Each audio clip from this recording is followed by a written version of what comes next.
vocês? E aí, como passaram a semana? Tudo tranquilo? Então a gente está aqui junto de novo para mais uma aula de ensino religioso. E na semana passada nós estávamos falando sobre as representações religiosas na cultura popular. E hoje nós vamos continuar falando desse assunto. Mas nós vamos mudar um pouquinho o foco, porque na semana passada nós falamos da cultura popular mais tradicional. Quando nós falamos ali das expressões e dos ditados populares, nós vimos coisas que estão na nossa cultura há muitos e muitos e muitos anos. Mas hoje a gente vai falar um pouquinho de uma nova cultura popular, uma nova questão que surge e começa a fazer parte da nossa cultura. Eu falei lá no comecinho que nós íamos falar sobre uma coisa nova, que hoje faz parte da cultura popular. Eu tenho certeza que você já ouviu essa palavra, sustentabilidade.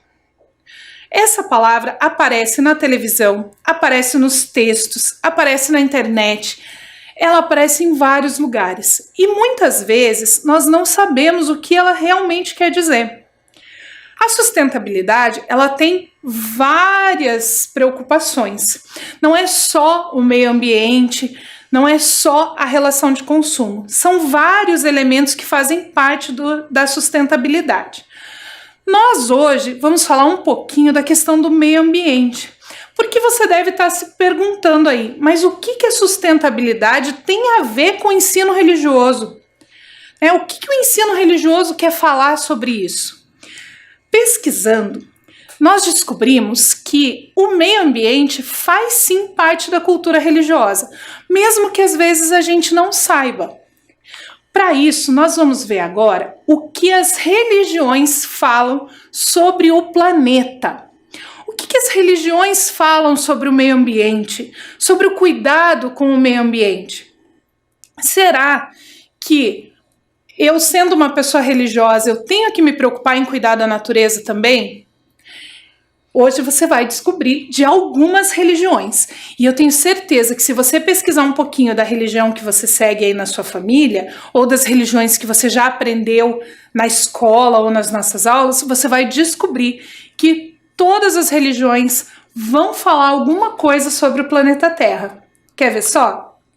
Para os judeus e os cristãos, aqui a gente vai juntar os judeus e os cristãos, porque esse texto, essa parte que nós vamos falar, fica no que os cristãos chamam de Velho Testamento, que os judeus chamam de Torá, que é aquela parte da Bíblia que vem lá do Gênesis até um pouquinho antes de Jesus nascer, que é aquela parte mais antiga da Bíblia, que é do que a gente em história trabalha no calendário antes de Cristo e depois de Cristo. Isso é o que veio antes de Cristo, desde que o mundo foi formado até um pouquinho antes dele nascer. Então vamos ver o que os judeus e os cristãos falam sobre o meio ambiente? Então acompanha comigo a leitura. Na história da criação, nos primeiros capítulos da Bíblia, Adão e Eva foram colocados em um jardim, o Jardim do Éden, para trabalhá-lo e cuidar dele, segundo Gênesis capítulo 2, versículo 15. Notemos que a palavra trabalho, muitas vezes, em algumas bíblias, em alguns textos, é traduzida como servir. Logo, o homem tinha, e ainda tem, a função de servir como jardineiro de Deus nessa terra. Mas o que será que eles quiseram dizer com isso? Você já viu um jardineiro trabalhando? Vamos pensar agora, vamos usar a nossa imaginação. Imagina que você é uma pessoa muito rica e você tem uma casa daquelas que tem um jardim enorme, cheio de flores e de árvores. E você precisa contratar um jardineiro. Você vai contratar para jardineiro alguém que vai derrubar as árvores, arrancar a grama, deixar tudo feio? Obviamente que não. Se você for contratar um jardineiro para cuidar desse seu jardim, você quer que ele deixe as árvores vivas, que as flores fiquem ali coloridas, que ele cuide do gramado. Quando nós falamos em ser o jardineiro de Deus, nós precisamos imaginar que a Terra, o planeta todo, é o jardim de Deus, segundo a história da criação contada lá no Gênesis. Deus criou o planeta Terra, ele criou todas as coisas. Os jardineiros de Deus devem cuidar para que esse planeta continue lindo, bonito, florido, com árvores como um belo jardim, não é mesmo? Então, ser o jardineiro de Deus é também cuidar da natureza. Então, faz parte da cultura dos judeus e dos cristãos cuidarem também do meio ambiente. Mas, falando em outra religião, os muçulmanos. Será que os muçulmanos têm também alguma passagem religiosa que fale sobre cuidado com a natureza? Vamos ler juntos? A lei islâmica estabeleceu uma diretriz geral para todos os humanos que vivem na face da Terra, que significa não criar qualquer dano a este universo. Disse o profeta, que a paz esteja com ele, não é permitido dano nem prejuízo. O que eles quiseram dizer com isso? O que é dano? O que é prejuízo? É estragar, é destruir, é transformar aquilo que era bonito numa coisa feia. Então, segundo os muçulmanos, os homens não têm o direito de causar nenhum dano e nenhum prejuízo ao planeta Terra. Então, os muçulmanos também são jardineiros desse planeta. Também precisam cuidar do planeta Terra, também precisam preservar o meio ambiente. Faz parte da cultura islâmica cuidar da natureza e do meio ambiente. Porque Alá, que é o Deus criador de todas as coisas, criou todo o universo, criou esse imenso jardim que é o planeta Terra. Então, os muçulmanos que servem a Alá também têm a obrigação de serem jardineiros de Alá, cuidando do planeta Terra, cuidando do meio ambiente. Já vimos duas religiões. Será que outras religiões também falam sobre o meio ambiente? Os umbandistas. Será que os praticantes da Umbanda também precisam cuidar da natureza? O que será que eles falam sobre isso? Vamos descobrir? Acompanhe a leitura comigo. Em cada espaço vivo da natureza encontra-se a energia dos orixás. Sendo assim, quando estamos na cachoeira ou na praia, na mata ou em qualquer lugar, ali estamos diante de nossos amados orixás. Sendo assim, toda vez que deixamos qualquer coisa estranha à natureza nestes lugares, estamos agredindo a natureza e a nossos orixás. A Umbanda, como nós já vimos em outros momentos, é uma religião muito ligada à natureza. A energia dos orixás habita a natureza. A natureza representa esses orixás. Mas o que será que é deixar uma coisa estranha à natureza? Vamos pensar num rio agora, um rio bem limpinho. Se eu jogar um sapato velho dentro desse rio, esse sapato velho, ele faz parte daquela paisagem, faz parte daquele rio, ou ele é um objeto estranho à natureza daquele rio? Ele é um objeto estranho à natureza daquele rio. Portanto, ele está agredindo aquele rio. E, para os umbandistas, agredindo o orixá, a energia que habita também aquele espaço. Então, para os umbandistas, é muito importante essa questão da natureza. A natureza é a força vital desses orixás, eles vivem ali. Essas energias estão presentes ali. Então, agredir a natureza, derrubar as árvores, sujar os rios ou qualquer outro elemento da natureza, é também uma agressão a esse orixá, a essa energia, essa força da natureza. 3 religiões já. Olha quanta coisa faz parte da cultura dessas religiões e que também fala de meio ambiente. Vamos ver mais uma? Os budistas. Será que os budistas falam também da natureza? Vamos ler juntos o que eles dizem sobre isso? Se explorarmos o meio ambiente de maneira extrema, embora possamos conseguir algum dinheiro ou outro benefício com isso agora, em longo prazo, nós próprios sofreremos e as gerações futuras também sofrerão. Mas o que será que isso quer dizer? Quando nós pensamos em explorar a natureza, nós estamos falando de empresas, de pessoas que são mais velhas, de adultos, não é? Que exploram essa natureza em troca de benefício financeiro. Quer ver um exemplo? Você já deve ter visto no noticiário alguma notícia falando de desmatamento, falando dos grandes madeireiros. Essas pessoas exploram a natureza de uma forma extrema. Aí você deve estar pensando, mas professora, para fazer uma mesa, a gente precisa de madeira. Para fazer papel, a gente precisa de madeira. Para fazer uma casa, a gente precisa de madeira. Sim, mas essa madeira pode ser plantada, ou quando eu derrubo uma árvore, eu plantar 2 ou 3 no lugar, substituir essa árvore. Mas o que acontece é que pessoas muito gananciosas, pessoas que querem ganhar muito dinheiro, elas chegam no lugar que tem floresta, derrubam todas as árvores para vender, para arrecadar dinheiro, e a floresta fica morta.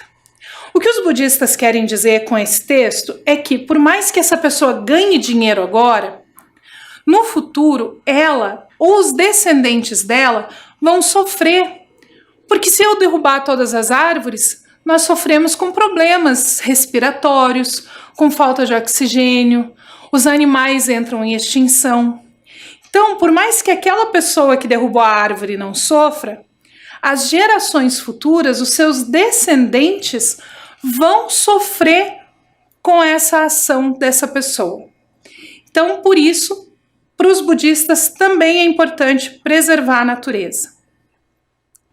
Será que os indígenas falam alguma coisa sobre a preservação da natureza? Você deve estar pensando, claro que sim, né, professora? Os indígenas, eles têm uma ligação muito direta, muito íntima com a natureza.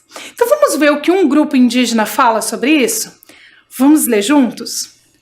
Os Yanomami, por exemplo, utilizam a palavra uriri para se referirem à terra-floresta, uma entidade viva, dotada de um sopro vital e de um princípio de fertilidade, de origem mítica. Uriri é habitada e animada por espíritos diversos, entre eles os espíritos dos pajés e Yanomami, também seus guardiões. Então os indígenas têm essa relação espiritual com a natureza, muito semelhante ao que os umbandistas têm. Para os indígenas, todos os elementos da natureza são dotados de espírito, e esses espíritos habitam essa natureza. Então, quando a gente prejudica a natureza, nós prejudicamos também esses espíritos. Nós estamos prejudicando os ancestrais e toda a espiritualidade que está envolvida ali. Então, para os indígenas, para além do planeta Terra, ser o representante da sua casa, da sua vida, da sua forma de sustento, é também a representação da sua espiritualidade. Por isso, para eles é muito importante essa preservação. Mas não acaba por aí. Os espíritas também falam sobre a preservação da natureza. Mas o que será que eles dizem sobre a preservação? Vamos ler juntos? No Livro dos Espíritos, capítulo 5, na Lei de Conservação, diz: a terra produziria sempre o necessário, e se com o necessário soubesse o homem contentar-se. O que será que eles quiseram dizer com isso? O planeta Terra produz alimento, produz ar limpo, água fresca, tudo o que a gente precisa para viver bem. Se nós soubermos viver com o que o planeta nos oferece. O grande problema é que, em nome da ganância, nós acabamos muitas vezes consumindo mais do que o planeta tem a oferecer. Nós acabamos por explorar esse planeta e, por isso, o planeta acaba ficando escasso de recursos. Então, se nós soubermos viver com o que o planeta nos dá, que é o suficiente, o planeta vai nos dar recursos para sempre. E agora que a gente já viu várias religiões e o que elas falam sobre essa sustentabilidade, sobre essa conservação, essa preservação do meio ambiente, pensando nessas questões, a Organização das Nações Unidas lançou um tempo atrás os Objetivos do Desenvolvimento Sustentável. São objetivos que todo o planeta precisa atingir. Todos os países estão envolvidos nisso. E eles envolvem desde o presidente da República e as ações do governo, até a ação da gente lá na escola, até a ação das crianças. Vamos conhecer um pouquinho sobre esse projeto? Então acompanhe o vídeo lá comigo. Vamos imaginar que você esteja viajando pelo espaço e que agora você esteja olhando para uma vida inteligente. Você tem viajado bastante porque o espaço é bem grande. E agora você vê a Terra, uma pequena ilha no espaço, uma composição de água, pedra e solo, uma camada fina de ar para conseguirmos respirar. Existe mais vidas no espaço? Sim ou não, está em todos os lugares. Se você pensar, nós precisamos basicamente das mesmas coisas: água fresca, ar limpo e comida saudável. A boa notícia é que a Terra tem tudo isso para todos nós. A má notícia é que nós encontramos alguns problemas no caminho. O primeiro é a mudança climática. O jeito que vivemos na Terra hoje está danificando muitas coisas que precisamos para viver. Os combustíveis que nós queimamos estão contaminando a atmosfera. Nós estamos esgotando nossas fontes de água potável. Tudo isso está mudando o clima. O segundo problema é a desigualdade. Algumas pessoas na Terra têm muito mais do que precisam e a maioria não tem o suficiente. Isso causa pobreza e não é justo. Milhões de pessoas não têm acesso aos remédios que poderiam prevenir doenças. Em alguns lugares, as crianças não entendem o motivo de ir à escola. Em outros, milhões de crianças querem ir à escola. Isso é justo? Com sorte, nós temos um plano. As Nações Unidas anunciaram os Objetivos Globais para o Desenvolvimento Sustentável. São 17 objetivos que protegem o planeta contra a mudança climática e tornam o mundo seguro e mais justo para todos. Nós temos que alcançar essas metas até 2030. A melhor coisa de se ter um plano é que nós podemos checar como estamos indo ao longo do caminho, mostrando as partes em que fomos bem e as partes que devemos melhorar. Até 2030 teremos um longo caminho, então nós temos que encorajar uns aos outros todos os dias. Temos 17 objetivos que trabalham juntos, então há diferentes formas de você ajudar. Você se sentiria diferente sendo menina ou menina em relação à segurança que você sente, aos amigos que tem ou os lugares que você pode ir? E se achássemos uma nova forma de transformar a água em limpa e potável? E se pudéssemos reciclar todo o nosso lixo? O que mais poderíamos mudar? Nós todos vivemos na Terra e nós dependemos da Terra para viver. Nós temos diferentes culturas, nós temos um só planeta e devemos tomar conta disso tudo e uns dos outros e compartilhar o que nós temos de forma igualitária e sustentável. Tudo o que precisamos está bem aqui. Algum dia nós encontraremos vida inteligente em outros planetas. Enquanto isso, vamos ver o quanto de inteligente podemos fazer para todos nós na Terra. Só lembrando. Super legal esse vídeo, não é mesmo? A gente consegue ver aí uma série de questões. Eu trouxe um vídeo para você ver um pouquinho de uma das ODS, que são esses Objetivos de Desenvolvimento Sustentável. Tem alguns que falam sobre o meio ambiente e sobre a preservação da água. Então eu trouxe um vídeo para você ver um pouquinho sobre esses dois objetivos. Vamos assistir juntos?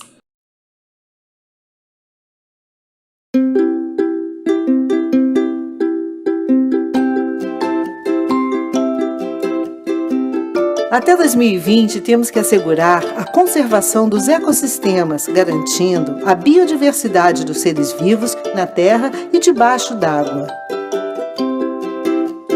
Como pode as pessoas fazerem isso? Tem animais vivendo nesse local. A gente ainda bebe essa água.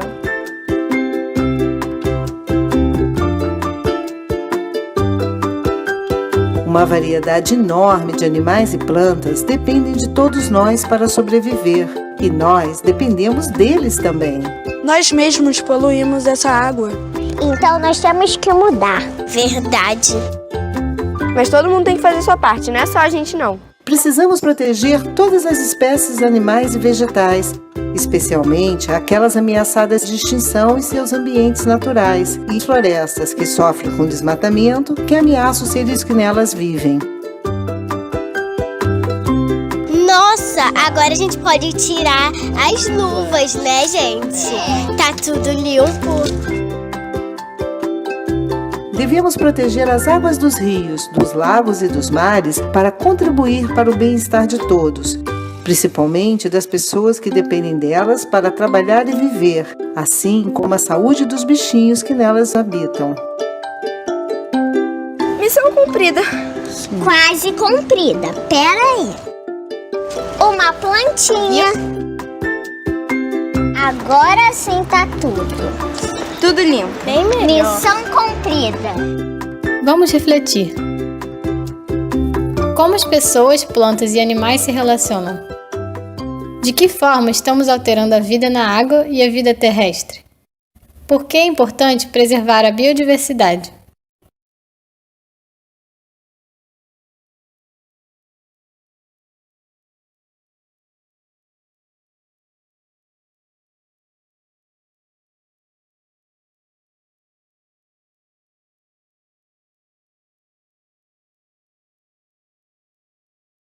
Nesse vídeo, uma coisa que chamou bastante a minha atenção quando eu estava preparando a aula é a questão de que essa água suja, ela também é a água que a gente consome. Aí você deve estar pensando, mas professora, quando eu abro a torneira lá da minha casa, a água que sai da torneira sai limpinha. Sim, a água sai limpa, porque nós temos um processo de limpeza e de purificação dessa água. Nós temos empresas que fazem essa limpeza da água para que ela chegue na nossa torneira.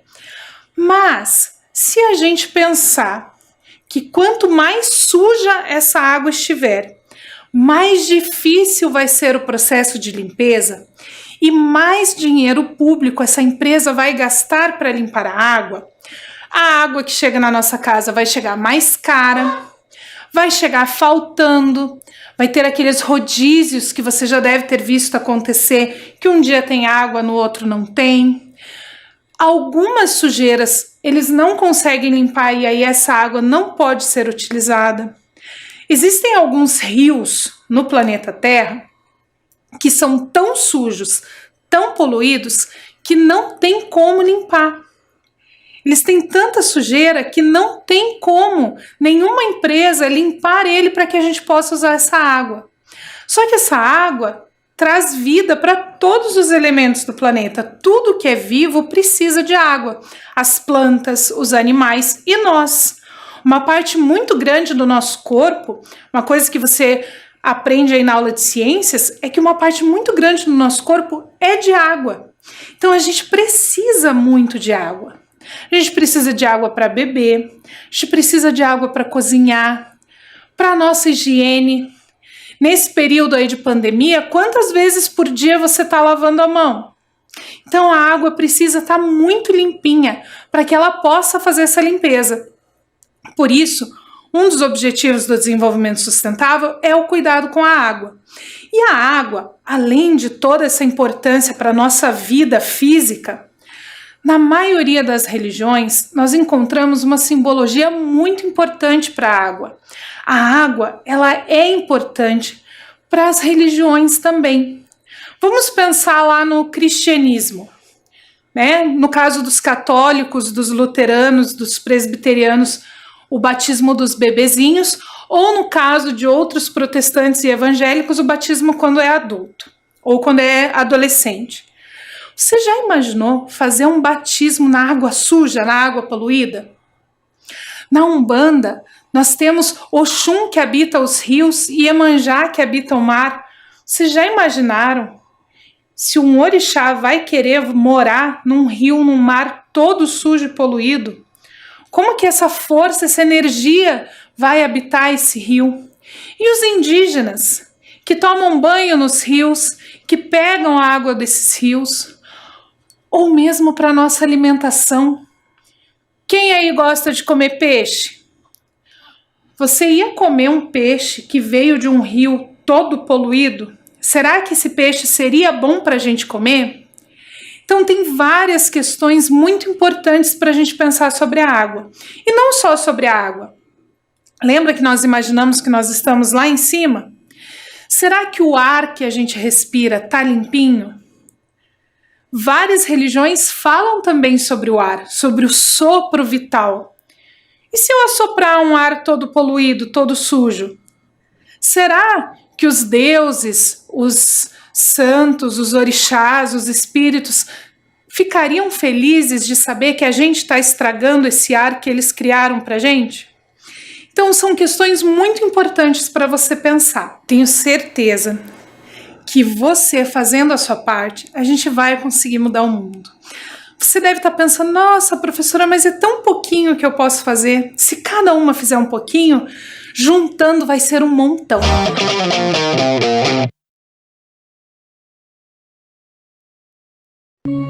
Em uma área de 4.435 metros quadrados, é um espaço inédito no Brasil, dedicado à educação para a prática agrícola sustentável em ambientes urbanos.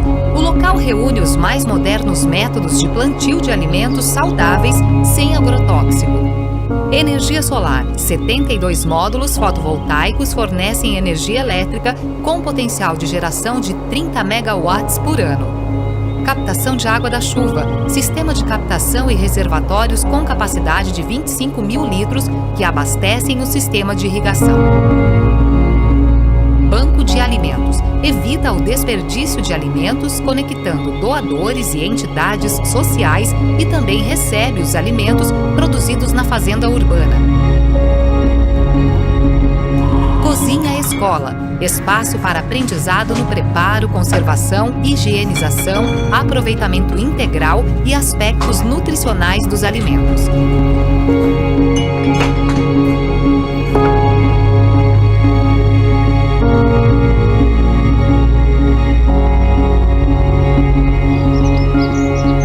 Compostagem e vermicultura, ensino de técnicas de decomposição de material orgânico que colabora com a redução do lixo e obtenção de adubo para a agricultura.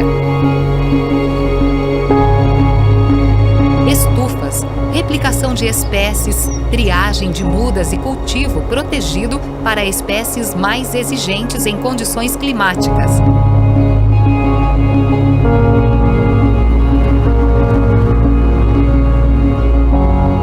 Floresta, sistema que reúne as culturas de importância agronômica em consórcio com as plantas que integram a floresta. Um sistema agroflorestal é um sistema de plantio de alimentos que é sustentável e ainda faz a recuperação vegetal e do solo. Paisagismo produtivo, jardim onde plantas comestíveis, ornamentais e repelentes integram-se em harmonia. Área de canteiros. Canteiros executados com diversos materiais, formas e tamanhos para representar as várias possibilidades de agricultura no ambiente urbano. Espiral das sensações. Um jardim de plantas, flores, temperos, chás e plantas alimentícias não convencionais que proporcionam uma viagem sensorial. Canteiros de cadeirantes, área acessível para proporcionar ao cadeirante uma experiência plena de agricultura.